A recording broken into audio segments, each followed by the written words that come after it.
Hi, I'm Tyler Dorsett. I'm giving a persuasive speech on if college athletes should get paid. So, want to talk about. We'll start off. 86% of college athletes live below the poverty line.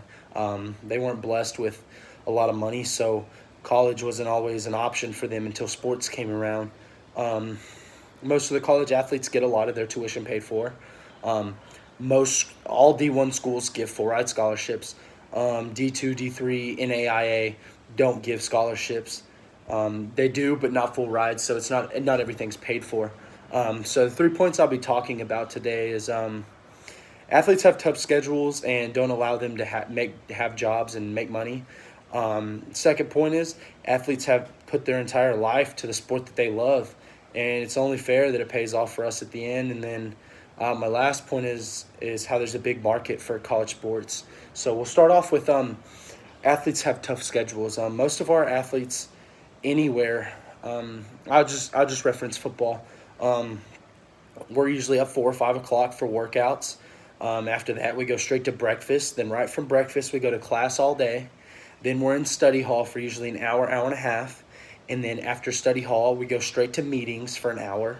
Then we go out practice for 2.5 hours, and we come back in more meetings about practice, all that type of stuff. So it's like it's a never-ending cycle, and that's 90% of your day right there. The rest, I mean, if you don't, not everybody's able to finish their homework in study hall, so that doesn't give us a lot of room to work with that. So I think that doesn't give us time to work. So we have no income really at the school. Like I said, 86% of college athletes live below the poverty line, so they can't always rely on their parents to give them money, and I don't think that's how it should be. So yeah, we don't have any time to work or make money like normal students. So I think that's a big reason why they should pay us. Second reason is athletes put their entire life to the sport that they love. Um, we'll reference football still. Football, only 2.7% of college athletes make it, or high school athletes make it to college. That's not a big number. There's hundreds of thousands of high school athletes. That's just football. And only 2.7 of them make it to the college level. So it's something that we take pride in because it wasn't just handed to us. We've worked our entire life for it. So I think that's something that we take pride in. And sports isn't something that, hey, I've never played volleyball before until my senior year of high school. Hey, do you want to play college volleyball? No, it doesn't work like that. It's most of the athletes spend their entire life since they could walk getting to where they are now. Like me, I've played football my entire life.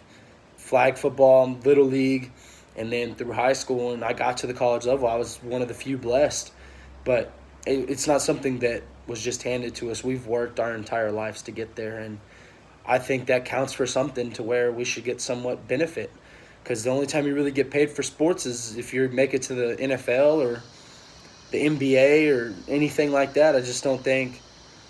I think we should get something out of it because yeah, not all 2.7% make it. Out of the 2.7% who make it to college football, 0.17 or it's 0.71 make it to the pros. That's not a big number. So I think that we should get something out of it since we've devoted our whole life to it. The last point, and I think this is the biggest breaker.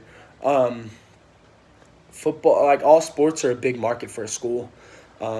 Sports bring in, I'd say, over half of the income for schools. When I was at Valdosta State University, football, when we won the Natty, it was 87% came from sports. Our cheer team won the national championship, our dance team won the national championship, and so did football. So it took a lot of time and effort for us to get there, and they brought in so much money and we didn't get anything of it. All that just goes to the school when we're the people who worked our lives away to get to where we wanted to be, and we're putting our lives on the line when the people who are getting the money are just sitting there watching us. So I think that's another reason why we should get paid. So in conclusion, college athletes should be paid to an extent. I don't think that you should give college athletes tons of money because I think they'd make poor decisions with it. And It's not that they wouldn't manage their money very well, but I think a couple $100 a month, maybe $300-400 a month, when these schools are making millions, I think that would help a lot, because these athletes, we don't have the opportunity to work. We don't have any opportunity to make money because our schedules are so busy, and I don't think we should have to rely on our parents to give us money, because not a lot of people are gifted like that, and we're blessed with their parents being able to just supply them with that. So I think that's a big deal, and that's why we should get paid.